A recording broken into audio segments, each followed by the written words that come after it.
ಸ್ಪೇನ್ನ ಅಂಡಾಲೂಸಿಯಾದಲ್ಲಿ ನೀಳ್ಬಂಡಿಯ ಡಿಕ್ಕಿಯಿಂದ 21 ಜನರು ಮರಣಿಸಿದರು ಹಾಗೂ 70ಕ್ಕೂ ಹೆಚ್ಚು ಜನರು ಗಾಯಗೊಂಡರು. ಸ್ಪೇನ್ನ ಪ್ರಧಾನಿ ಪೆಡ್ರೋ ಸಾಂಚೆಜ್ ಅವರು ಇದು ಅತೀವ ನೋವಿನ ರಾತ್ರಿ ಎಂದು ತಮ್ಮ ನೋವನ್ನು ಹೊರಗಿಟ್ಟಿದ್ದಾರೆ.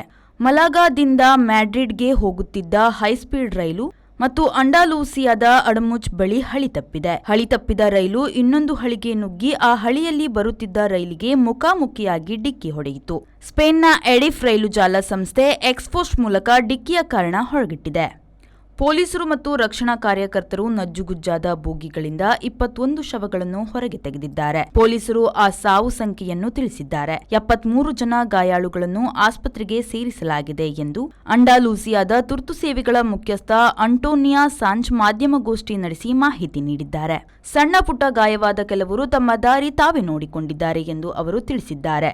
ಗಾಯಗೊಂಡವರಲ್ಲಿ 30 ಮಂದಿಯ ಸ್ಥಿತಿ ಗಂಭೀರವಾಗಿದ್ದು ಅವರಿಗೆ ವಿಶೇಷ ಚಿಕಿತ್ಸೆ ನೀಡಲಾಗುತ್ತಿದೆ ಎಂದು ಸಾರಿಗೆ ಮಂತ್ರಿ ಆಸ್ಕರ್ ಫುವೆಂಟ್ ತಿಳಿಸಿದ್ದಾರೆ.